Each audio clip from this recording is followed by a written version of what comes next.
Eu queria que você acompanhasse um vídeo, não se assuste, né? Olha o vídeo, depois a gente vai conversar um pouquinho sobre ele. Vamos lá. Meu nome é Alberto Francisco, sou conhecido como Alemão do Santos Futebol Clube.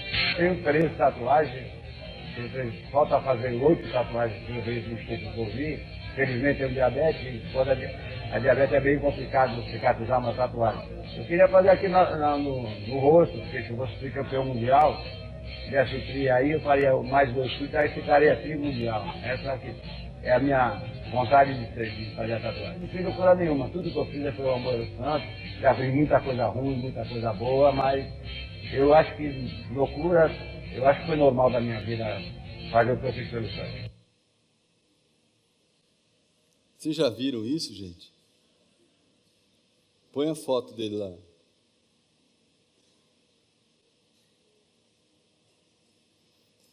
Eu tenho uma pergunta para você. O que é que vocês estão vendo ali? O que vocês estão vendo ali? Fala, me ajudem aí. Paixão. Idolatria.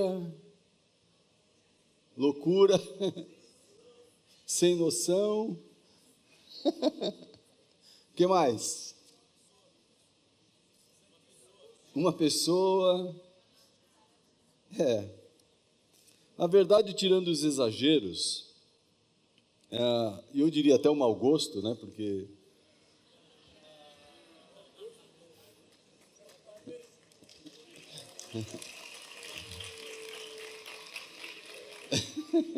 não vamos brigar, né? Agora aqui, né? Mas tirando os exageros e eu diria então, como eu disse, até o mau gosto, eu vejo uma manifestação. Deixa eu olhar desse lado aqui, fica melhor. Uma manifestação prática de amor, nesse caso, amor por um time. Você já pensou que o indivíduo fez uma tatuagem na testa? Na testa, não é? Fora as outras, né? Mas na testa, e que isso não sai mais, né? Então, eu vejo que esse é um exemplo extremo, mas eu trouxe para que ele ficasse gravado como uma marca na sua memória. Que amor se vê. Amor se vê. Aliás, esse é o título da minha mensagem. Amor se vê.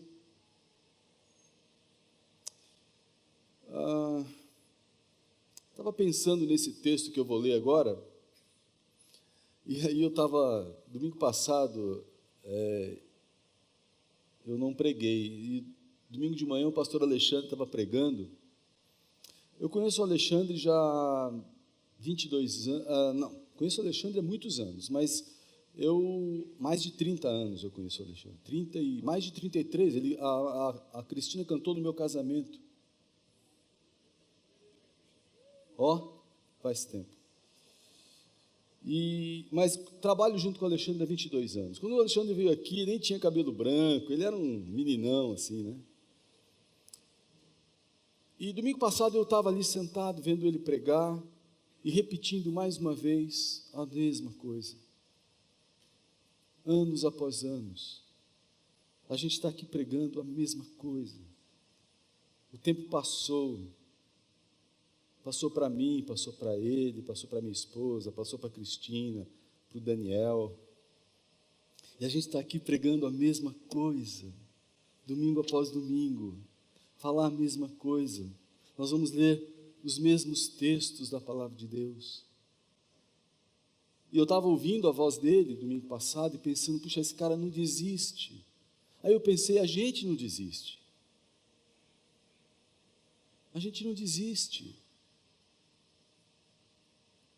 Nós gostaríamos muito que aquilo que está sendo dito ecoasse dentro do seu coração. Eu não sei até quando a gente vai aguentar, né? Enquanto as nossas forças permitirem, enquanto a igreja permitir, a gente vai continuar. Mas uma coisa é certa, a a palavra de Deus, ela deve ser captada e ela deve gerar algum tipo de transformação, algum tipo de ação. Amor se vê. E o texto que eu vou ler é um texto que vocês já leram tantas vezes. Diz assim: amados, amemos uns aos outros, pois o amor procede de Deus. Aquele que ama é nascido de Deus, conhece a Deus. Quem não ama, não conhece a Deus, porque Deus é amor. A gente ouve desde pequenininho na escola dominical de crianças. 3 palavrinhas só, não é? Como é que é? Eu aprendi de cor. Quais são as 3 palavrinhas? Deus é amor. Quem não ama não conhece a Deus, porque Deus é amor. Foi assim que Deus manifestou o seu amor entre nós. Enviou o seu Filho unigênito ao mundo para que pudéssemos viver por meio dele. Nisso consiste o amor. 2 pontos. Não em que nós tenhamos amado a Deus, não, mas em que Ele nos amou e enviou o seu Filho como propiciação pelos nossos pecados. Foi uma ação de Deus, uma entrega da parte de Deus. Deus se moveu na nossa direção. Amados, visto que Deus assim nos amou, nós também devemos amar uns aos outros. Ninguém jamais viu a Deus. Se amarmos uns aos outros, Deus permanece em nós e o seu amor está aperfeiçoado em nós. 1 João 4, 5 a 12. Esse é o nosso tema do ano, por causa do amor. Já é conhecido, você já sabe. Esse tema pretende ser mais uma vez uma alavanca, uma maneira a nos impulsionar para o amadurecimento, aquilo que concerne a nossa relação com Deus. Eu não posso acreditar que você se conforme, ou eu me conforme, e de ser a mesma pessoa sempre, ter que ouvir a mesma coisa sempre, e ter que andar em volta do mesmo sempre. Queremos sim galgar mais um degrau de maturidade. Nós estamos aqui tentando bater nesta tecla de que a igreja é a comunidade que responde com fé às boas novas do Evangelho, às boas novas do reino de Deus. Lembramos que o cristianismo pressupõe vida, porque o dono do cristianismo disse que ele é a vida, e você só pode ter vida se tiver Jesus.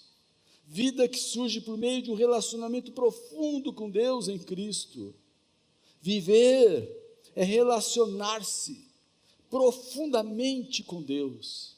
Viver não é respirar. Nós temos muita gente que está respirando, mas pouca gente vivendo. Porque viver é relacionar-se profundamente com Deus. Igreja é o resultado prático e visível do amor de Deus. Somos o resultado do amor de Deus, eu e você. E só seremos igreja se vivenciarmos este amor em sua plenitude, porque Deus é amor. Cristianismo é resposta de amor, amor a Deus e amor às pessoas.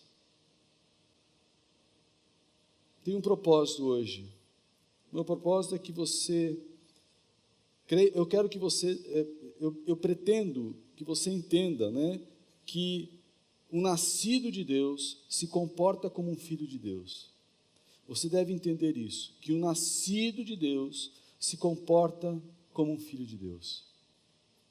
Um dia, se você vai ler em João capítulo 3, o mesmo João que escreveu a carta, escreveu o Evangelho.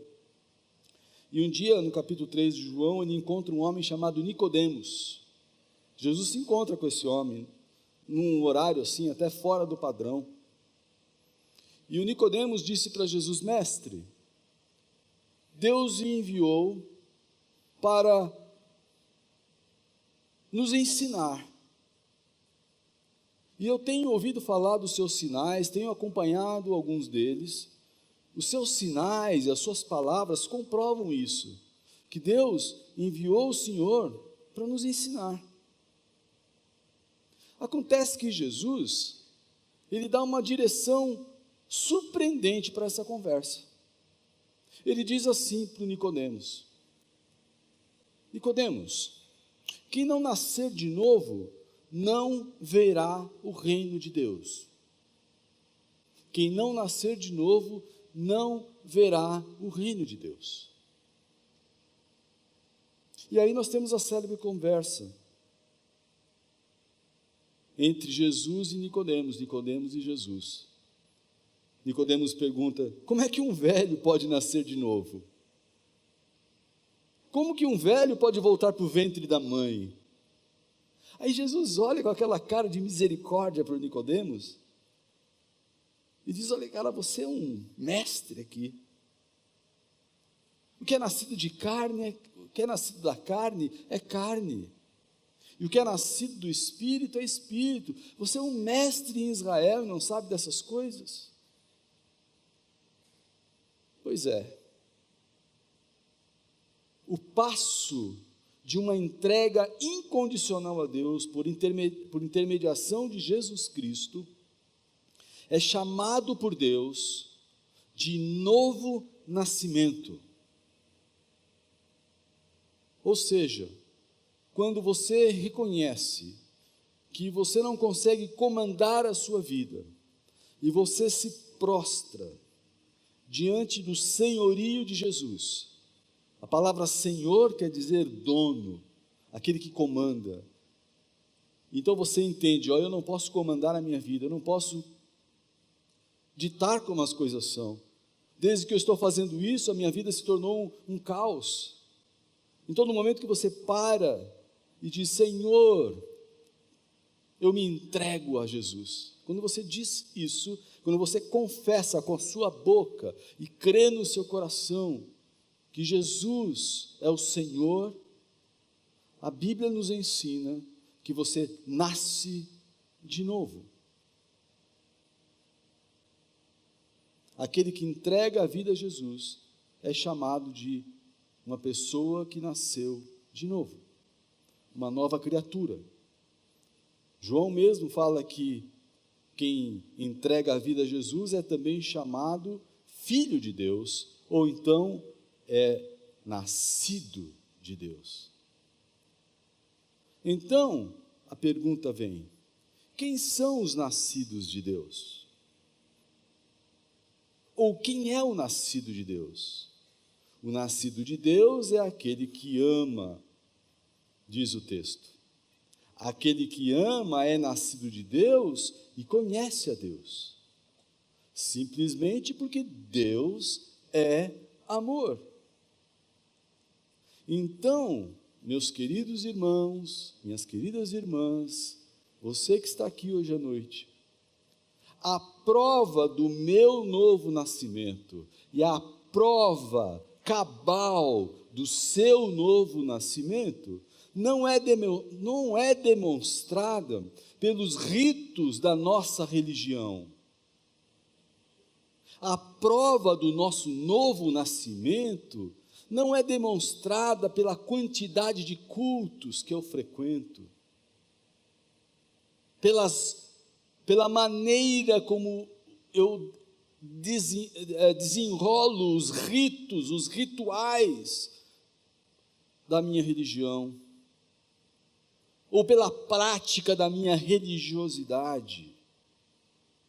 A prova do meu novo nascimento é demonstrada pelo meu amor ao próximo.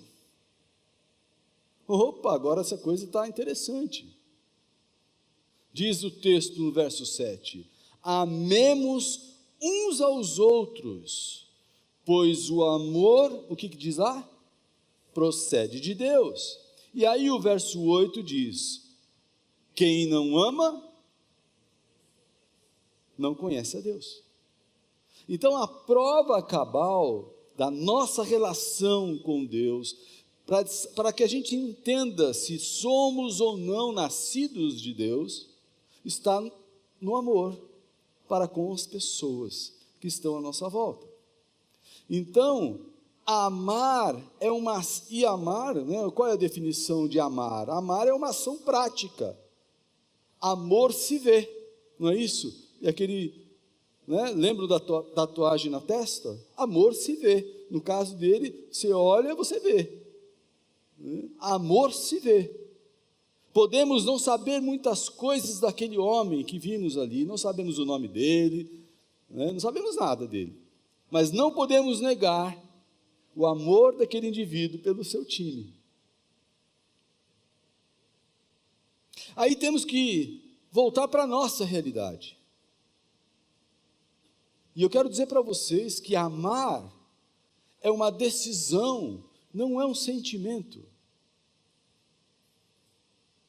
Porque temos essa questão não muito clara dentro de nós.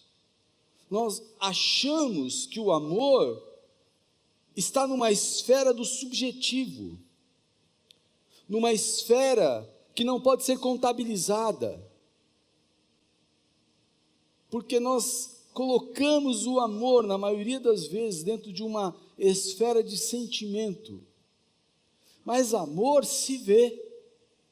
Amor é ação, ações diretas, práticas de vida, hábitos da sua vida, na direção de outros, não na expectativa de que os outros vão fazer para mim, porque é assim, né?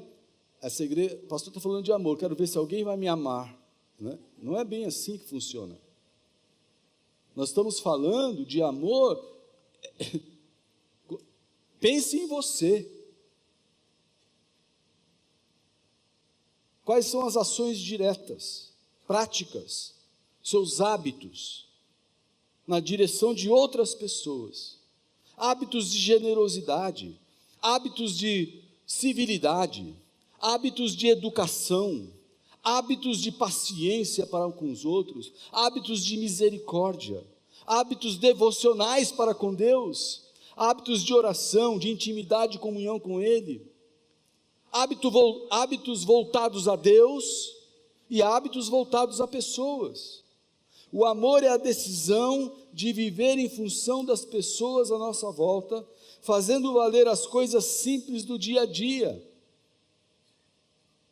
O texto afirma: se amarmos uns aos outros, Deus permanece em nós e o seu amor está aperfeiçoado em nós, está no verso 12. E aí imaginamos que essas manifestações de amor são coisas grandes e sacrificiais, e que todos vão ver imediatamente por causa da sua dimensão de grandeza, mas não é assim. São coisas pequenas e até simples. E eu digo, você precisa amar.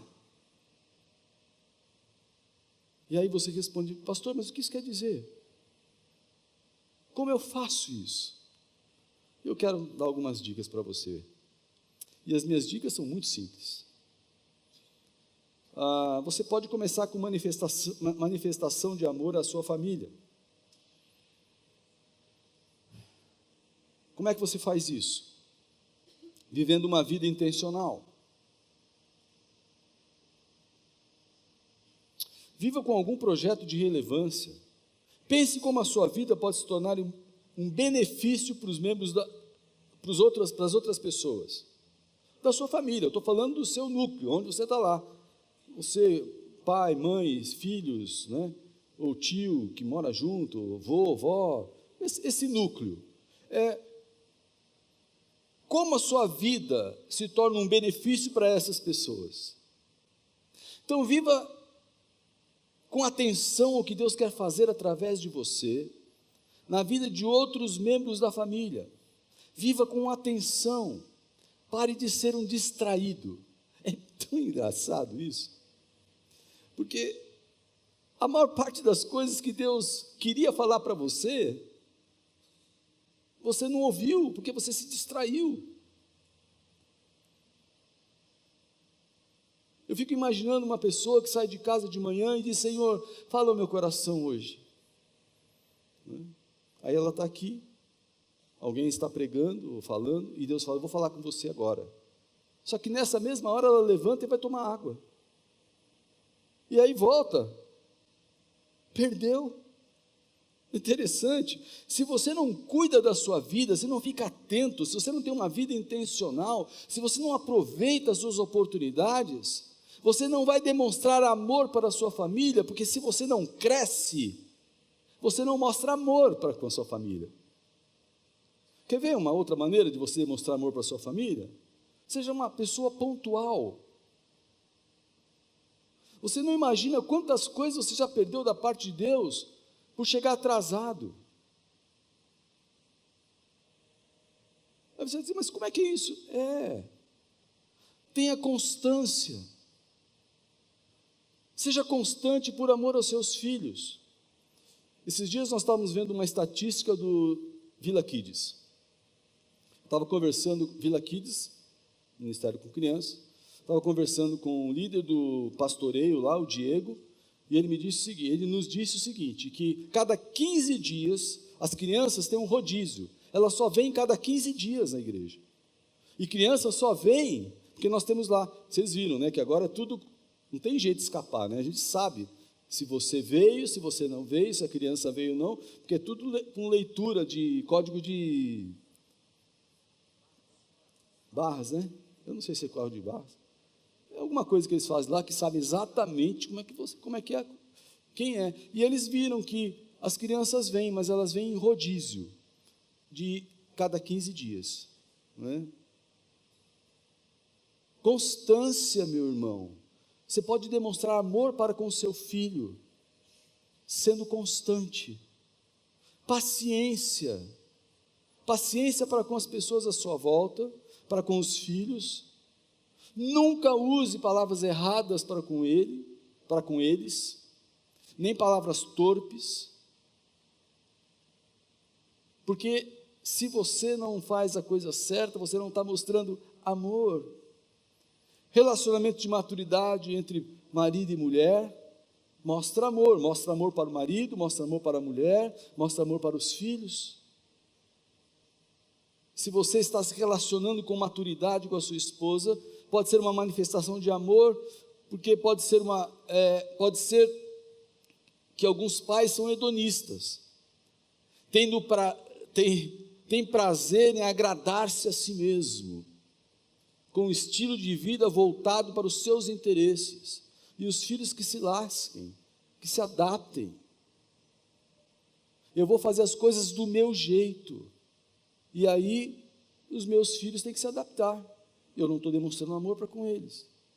Então eu posso demonstrar amor em coisas simples do dia a dia, criando um mínimo de disciplina, criando um mínimo de vida intencional dentro de casa. E aí os exemplos são enormes.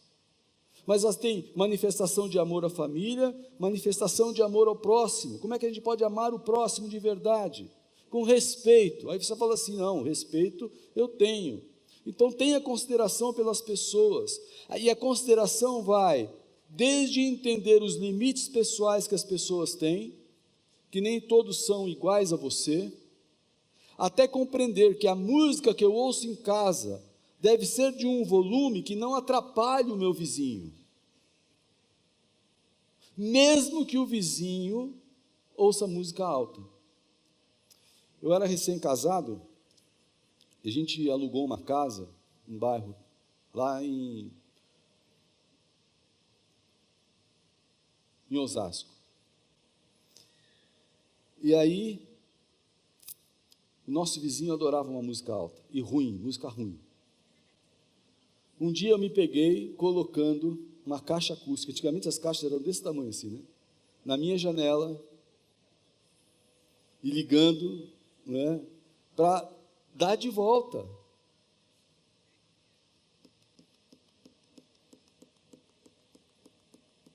Bonito, né? Bonito demais.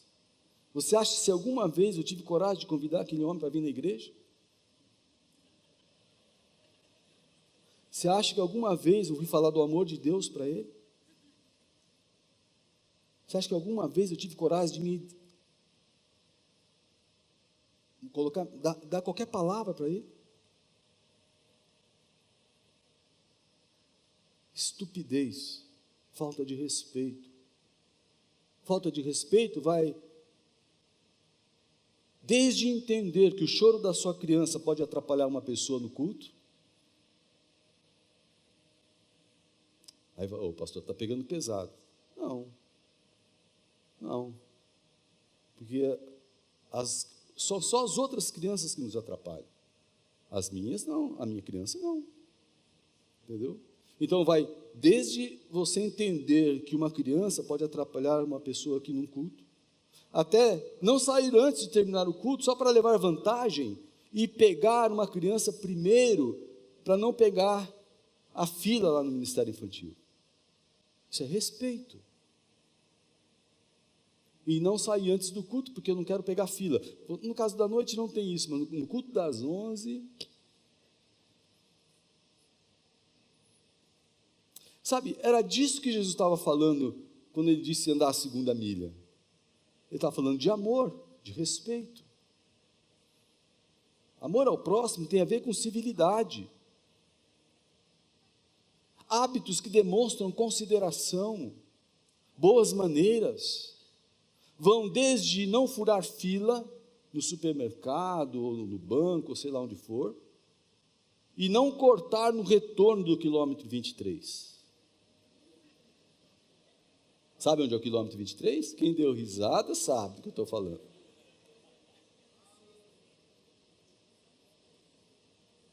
Porque a minha preocupação, é interessante isso, né?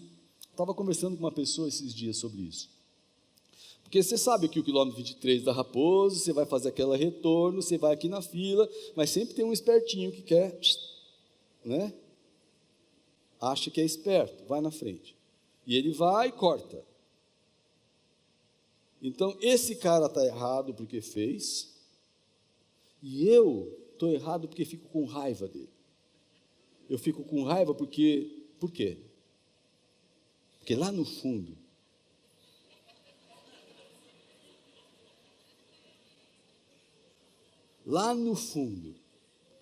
eu também queria ter feito. Como é que eu fiz? É o mesmo caso da música.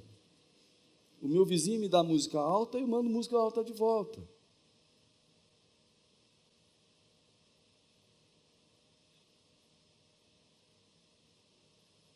Não furar fila, não cortar no retorno do 23, não usar vaga de idoso ou de deficiente, e não se irar com quem faz isso, não jogar lixo na rua, não colar chiclete na cadeira, recolher a própria bagunça, o próprio lixo. Civilidade. Aí você fala, não, amor é um negócio sublime. Não, gente, isso são atos de amor. Já pensou uma cidade onde todo mundo fizesse isso? Já pensou um local onde você vivesse dessa forma, que as pessoas estivessem se respeitando, e os hábitos fossem hábitos de consideração mútua? Eu estou falando de educação, respeito, civilidade, educação. O que é educação? Educação é você ser polido, cortês. Vai desde o cumprimento educado, até deixar os mais velhos comerem primeiro numa festa, ou num almoço de família. Ou então ceder o lugar para alguém, ou sentar no meio, porque eu posso deixar as pontas livres para as outras pessoas chegarem.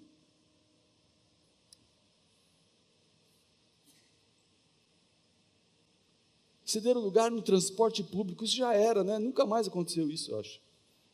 Generosidade.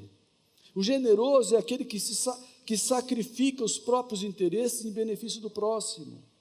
Isso é o generoso. É gente engajada em projetos que vão atender necessidades das pessoas e não só as suas. Sabe que eu ouvi isso da Edmeia, Depois eu fui estudar. A irmã Edmélia esteve aqui, deu uma palavrinha, ela falou que Sodoma foi destruída porque estavam cheios de orgulho, plenitude de alimentos e ociosidade, porque eles não estavam nem aí com os outros. E a gente sempre pensa que Sodoma foi destruída por causa de pecados morais, mas Sodoma foi destruída por falta de generosidade.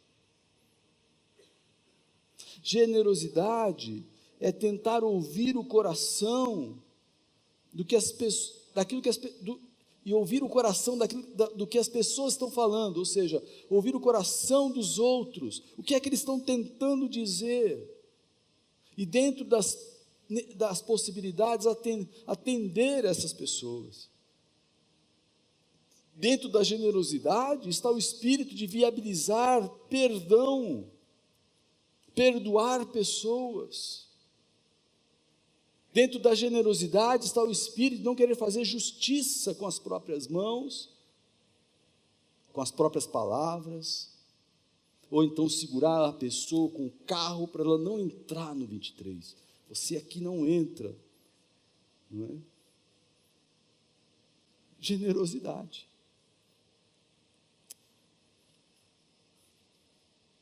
Podemos fazer isso também com amor a Deus. Eu disse manifestações de amor à família, de amor ao próximo e de amor a Deus. Amor a Deus é o reconhecimento do seu controle.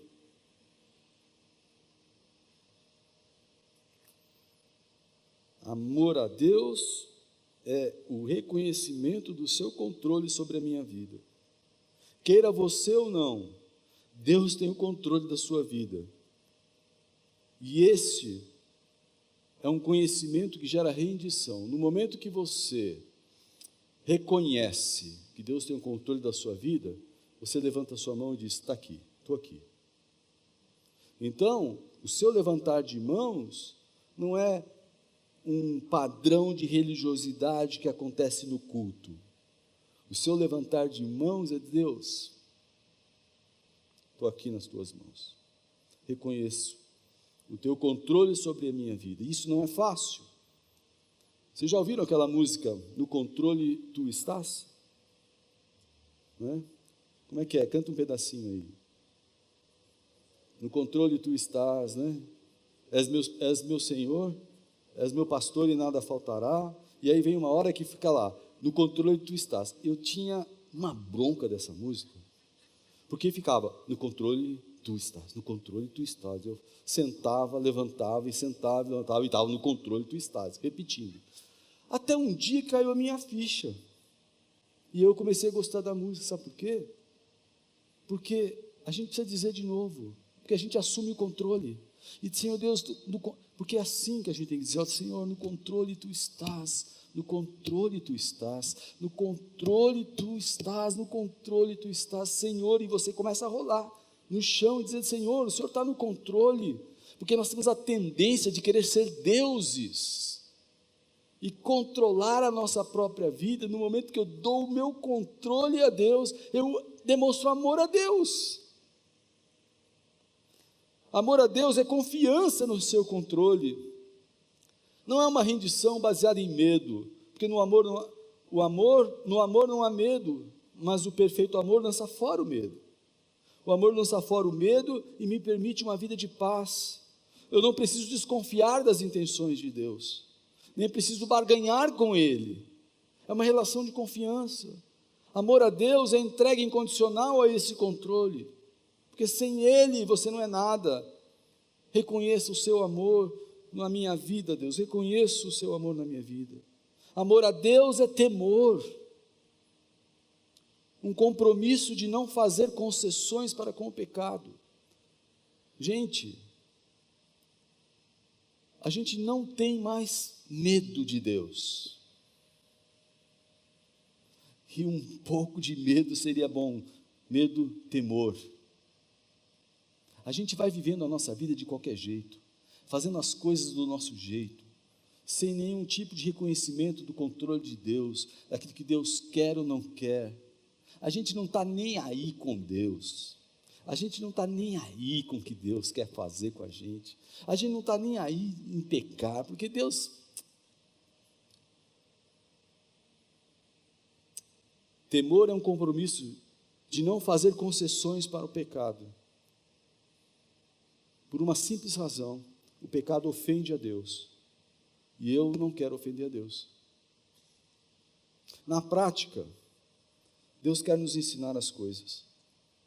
Ele vai usar a palavra de Deus, vai usar as pessoas, e a vida consiste nisso, na expressão prática do nosso caráter. Caráter é a somatória dos nossos hábitos, na maneira como eu dirijo o meu carro, na maneira como eu me dirijo às pessoas, na maneira como eu tenho esses hábitos de educação, de civilidade, de generosidade. A somatória dos meus hábitos forma o meu caráter, e a vida é a expressão prática do meu caráter. E se os meus hábitos são intencionais, controlados pelo Espírito Santo e voltados para com o próximo, Deus é honrado e glorificado, e cumprimos o nosso propósito como igreja. Aí a nossa mensagem será bem ouvida, a nossa mensagem como igreja será simpática às pessoas. E a questão é, você não vai fazer isso para se tornar um nascido de Deus. Você será assim como resultado de ser um nascido com Deus. Quer dizer, eu não vou fazer essas coisas todas para me tornar um nascido de Deus. Eu vou fazer isso porque não há outra saída para um nascido de Deus. Quem é nascido de Deus ama e entende que a sua vida só tem sentido se for vivida dentro da expectativa que Deus tem para cada um de nós. Porque de verdade, nessas coisas que citamos, o amor de Deus pode ser visto na hora que eu cedo o meu lugar para alguém, na hora que eu faço uma gentileza para com você, na hora que eu me importo com aquilo que está acontecendo com você. O amor de Deus pode ser visto. Deus é amor. Quem é nascido de Deus ama, fazendo coisas assim no nosso dia a dia. Amados, amemos uns aos outros com generosidade, educação, civilidade, paciência,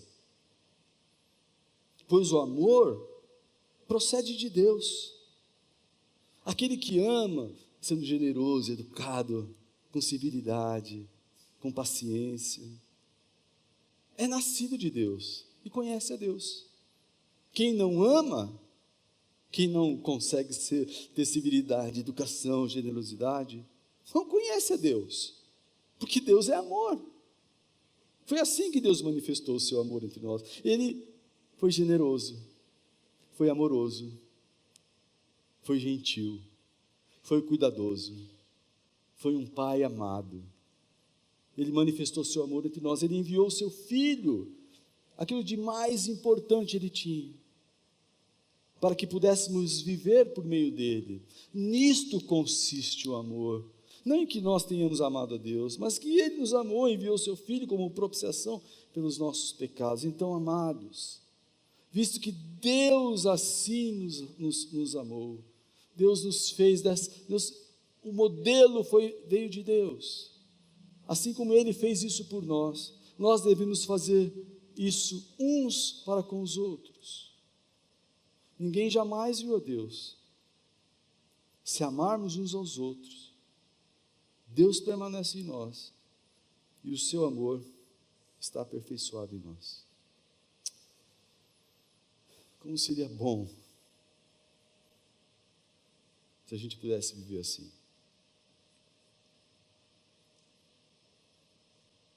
Como seria bom se essa fosse a marca da nossa igreja?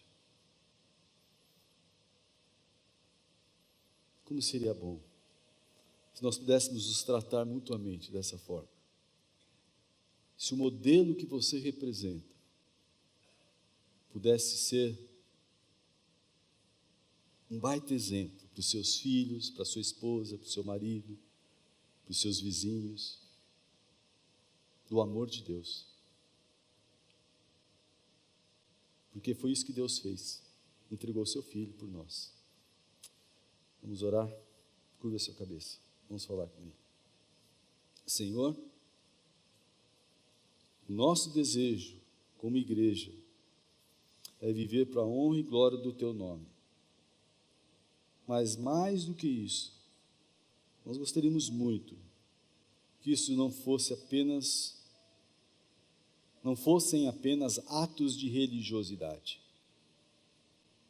Queremos mesmo que a marca de Deus em nós, que é o amor, e porque somos nascidos de Deus,